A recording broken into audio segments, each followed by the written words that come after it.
बेटी के नाम पर पेड़ लगाने से हुई शुरुआत, फिर बेटी सुरक्षा, उसकी पढ़ाई के साथ ग्राम का विकास, गांव की संपदा गांव में रहे। इसी लक्ष्य को लेकर सरकारी योजनाओं का ईमानदारी से क्रियान्वयन, रोजगार परक खेती से ग्रामों के समग्र विकास के लिए लगातार कर रहे काम, यही दास्तान है पद्मश्री से सम्मानित पर्यावरणविद व पिपलांतरी के पूर्व सरपंच श्याम सुंदर पालीवाल की।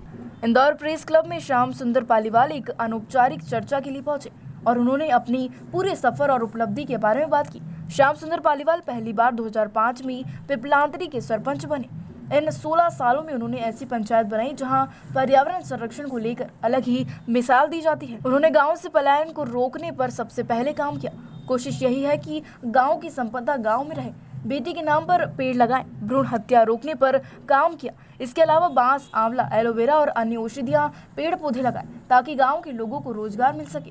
पालीवाल ने गांव, बेटी, जल जमीन, वन्य जीव के संरक्षण को लेकर काम किया। इसके लिए उन्होंने पहले सरकारी योजनाओं की जानकारी लेकर ईमानदारी से उनका क्रियान्वयन अपने गांव में किया।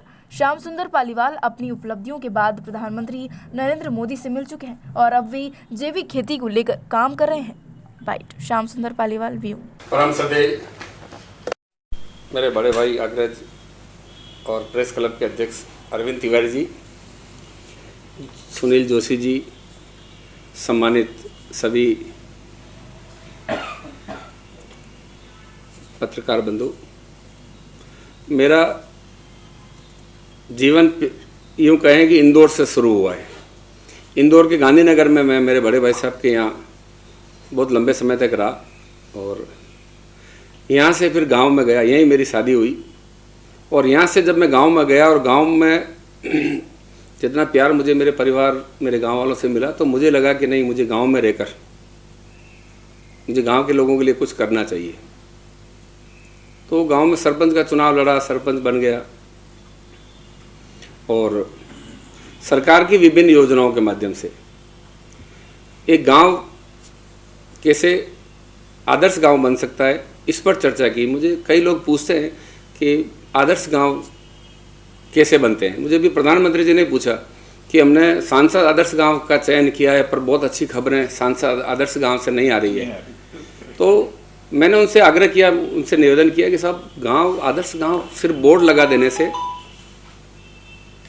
या अच्छी सड़कें बनाने से नहीं हो सकते। गांव के नागरिकों को आदर्श बनाना पड़ेगा। गांव के प्रति लोगों का जुड़ाव कैसे हो। अभी मैंने विपिन रावत जी के बारे में पढ़ रहा था सोशल मीडिया पर, तो उसमें ये आ रहा था कि विपिन रावत जी रिटायरमेंट के बाद अपने गांव में मकान बनाकर गांव के लोगों को जो गांव छोड़कर गए उनको वापस लाने पर काम करने वाले थे। अब देखिए, बड़े बड़े लोग जब इस पर काम कर रहे हैं तो हम लोगों को भी इस पर काम करना चाहिए। और मैंने गांव के लोगों से बात की कि कैसे गांव आत्मनिर्भर हो, गांव की आउटगोइंग बंद हो, गांव से जो पैसा जाता है बाहर उसको रोके, गांव आत्मनिर्भर हो, गांव स्वच्छता के क्षेत्र में आत्मनिर्भर हो, गांव जल संरक्षण के मामले में आत्मनिर्भर हो, गांव बिजली के मामले में आत्मनिर्भर हो, गांव में गांव का तीतर, मोर, खरगोश, पैंथर, बंदर, गांव का तोता, गिलहरी, कोयल, जिस गांव में ये जानवर पक्षी नहीं दिखते हैं वो गांव नहीं होते। तो उस पर हम लोगों ने काम शुरू किया और 2007 में स्वच्छता के क्षेत्र में, आज इंदौर देखिए पूरे देश में नंबर 1 पर है। तो इस तरह से मैंने मेरे गाँव में भी काम किया और 2007 में स्वच्छता के क्षेत्र में काम करके, और गांव का कोई भी व्यक्ति खुले में शौच नहीं करेगा, गांव में कहीं पॉलीथीन नज़र नहीं आएगी, गांव में कहीं गंदगी नज़र नहीं। इस पर काम करके 2007 में अब्दुल कलाम साहब के हाथों हमारे गांव को पहला राष्ट्रपति पुरस्कार मिला। और काम करते करते 2006 में मेरी बेटी, जिसका किरण नाम, तो अतिक्रमणकारी को सबसे पहले बेदखल करके सरकारी ज़मीनों पर पेड़ लगाया। तो बेटी बची, पेड़, सरकारी ज़मीनें बची, पौधे लगे और इन पौधों को पानी देने के लिए बड़े स्तर पर हम लोगों ने जल संरक्षण का काम किया।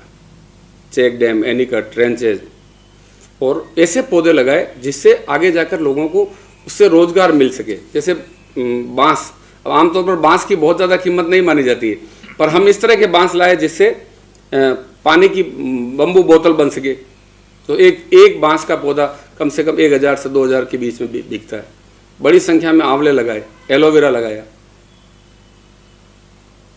इस तरह के पौधे लगाकर लोगों, जैसे बांस के आधारित उद्योग, आंवला से आधारित उद्योग, एलोवेरा से, जैसे aloe vera juice, gel, cream, shampoo, इस तरह के प्रोडक्ट बनाकर गांव की महिलाओं को, गरीब लोगों को कैसे आत्मनिर्भर करें सेल्फ हेल्प ग्रुप के माध्यम से, इस पर काम किया।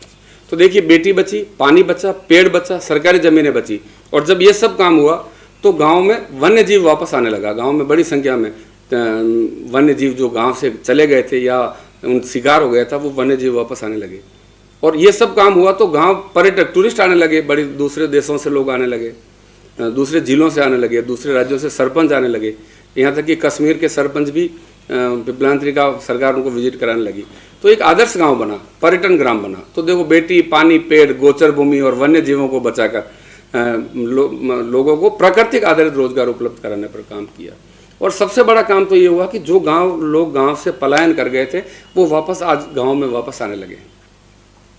और ये एक संदेश वहाँ से जाता है कि बेटी, अब बेटियों के नाम पर पेड़ लगे तो बेटियाँ उसको बचाने के लिए पेड़ों को राखी बांधती है। राखी रक्षाबंधन के एक दिन पहले बड़ी संख्या में दोते हैं।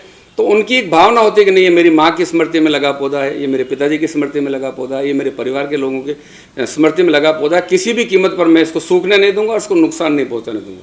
लोगों को इस गाँव से, अपने गांव की सड़कों से, अपने गांव के। आपको बता दें कि केबीसी में महानायक अमिताभ बच्चन के सामने हॉट सीट पर नजर आ चुके हैं। श्याम सुंदर पालीवाल के पिपलांतरी गांव के मॉडल को डेनमार्क के स्कूलों में बच्चों को पढ़ाया जाता है।